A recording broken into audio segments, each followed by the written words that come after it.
Babou Melibou, bienvenue sur le plateau de Résonance Créole et merci d'avoir accepté cette invitation. Merci de m'avoir invitée, Marie. Avec grand plaisir. Alors, tu es plasticienne, artiste prolifique, multi-support, multiverselle. J'ai découvert ce terme grâce à toi. Et tu exposes actuellement ta dernière odyssée artistique intitulée Coruscant Caraïbes, la traversée acte 2 au tome à Fort-de-France. Alors, avant de découvrir un aperçu de ton travail, une phrase de ta composition, ton mantra, pourrait-on dire, cherche le sens à l'essence de tes sens et tu seras comblé. Qu'est-ce que l'essence de nos sens, Babou? Eh bien, en fait, en écoutant sa voix intérieure, il y a des choses qui nous parlent, dont on va prendre compte ou pas. Mais plus on va s'écouter, s'entendre, on va pouvoir se réaliser à travers des choses qui nous sont intimes et qui, au fur et à mesure, vont inscrire soit une démarche artistique, mais déjà une démarche de vie, en fait. En tout cas, ça imprime ta propre démarche artistique, ta petite voix intérieure. Exactement. On la retrouve. Alors, tu es une touche à tout. Ta dernière exposition, donc Coruscant Caraïbes, la traversée acte 2, présente des peintures, du dessin, du collage, de la photo. Tu mêles aussi différentes techniques au service de l'identité et de la culture. Première question, Coruscant a une signification particulière. Laquelle? Peux-tu nous la donner? Eh bien oui, c'est un mot en français qui existe et qui signifie brillante.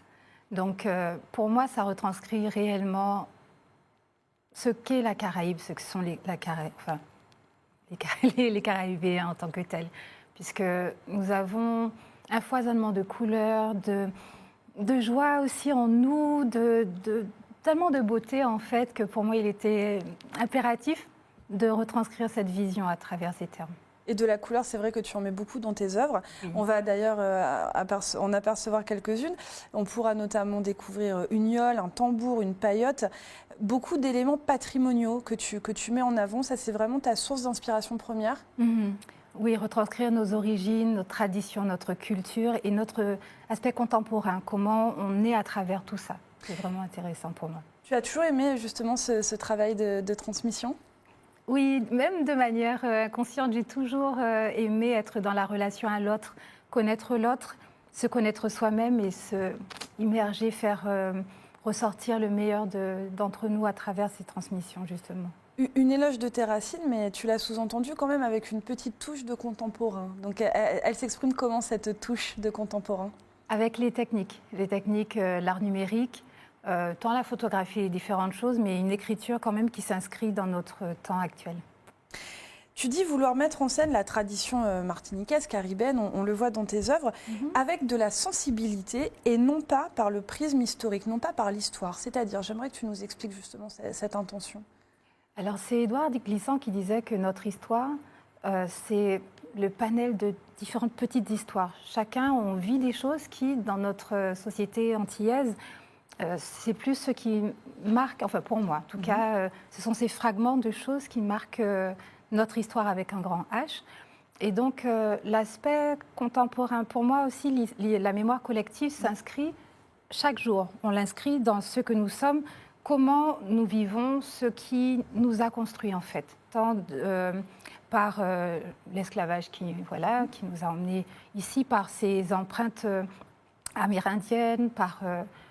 ces tissus, nos us et coutumes, tout ça fait de nous, au quotidien, des personnes qui sont différentes d'autres cultures. En fait. Et plus proche de toi, est-ce que tu puises également dans tes propres souvenirs familiaux, peut-être? Oui, je fais ça ressortir de plus en plus. Depuis 5 ans, j'ai fait une exposition d'ailleurs qui s'appelait Immarcessible, où je faisais déjà ressortir des photos de ma grand-mère.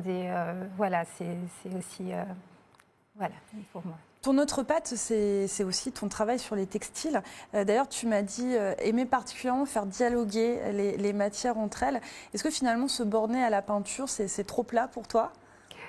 Ce n'est pas plat, parce que certains le font avec génie, mais ce n'est pas ma nature, tout simplement. Je suis une sorte de patchwork de tout ça. J'ai besoin d'aller de manière libre tant au niveau de la musique que j'écoute pour la retranscrire au niveau de ces touches, de ma manière de peindre. Oui, car tu crées en musique, tu peins en musique. Ah oui. Et c'est pour ça que c'est important pour moi de aussi remercier ces artistes qui nourrissent quotidiennement ma créativité. Tu dis également aimer valoriser l'accident. C'est-à-dire, est-ce que quand tu commences une toile, un collage, une création, tu ne sais pas où tu vas et finalement tu laisses vraiment l'inspiration guider tes gestes? Il y a de ça aussi, c'est-à-dire que je prends la créativité de la manière dont elle vient. Je peux voir une toile et avoir juste envie de commencer à travailler dessus et après, elle me parle, elle se dénude, comme je dis, c'est pas forcément moi qui crée, qui découvre l'œuvre, c'est l'œuvre qui me permet de me découvrir moi, parce que c'est à travers ces techniques, ces textures que je vais apprendre, je vais voir et je ne vais pas chercher à imposer, en fait. Voilà, c'est surtout ça. Tu es une artiste autodidacte. Qu'est-ce qui t'a amené à l'art? Je ne sais pas, c'est ma nature, puisque aussi loin que je remonte, j'ai toujours eu un rapport à l'art sans savoir que c'était cela, hein, parce que depuis primaire, et bon, parce que je ne me rappelle pas l'avant, mais j'étais déjà dans l'écriture, j'ai gagné des concours de poésie, ou en écrivant de manière automatique en fait, en lisant énormément la musique, parce qu'à l'oreille, je prenais un petit synthé, je reproduisais à l'oreille les sons que j'apprenais à l'école. Plein de choses comme ça, et le dessin parce que ma meilleure amie à l'époque était laotienne et elle me montrait comment au Laos on faisait les visages. Donc, mais ça m'est resté, ce sont des choses qui... Donc pour ça, savoir... Enfin, ça a toujours été là. Multitalent, nous l'avons dit, prolifique également. Donc tu peins, tu composes, tu photographies, tu crées sur toutes sortes de supports et tu multiplies également les collaborations artistiques. On va notamment parler de Tony Chasseur, avec qui tu as d'ailleurs contribué à son aventure musicale Musique au pays. On va apercevoir justement une photo de Tony posant devant l'une de tes toiles. Est-ce que tu peux nous raconter cette collaboration? Comment est-elle arrivée? Et concrètement, comment es-tu intervenue justement sur ce projet musical d'envergure? Eh bien, j'ai eu le grand bonheur effectivement de collaborer avec Tony Chasseur sur ce concert qui a eu lieu en janvier, Musique au pays.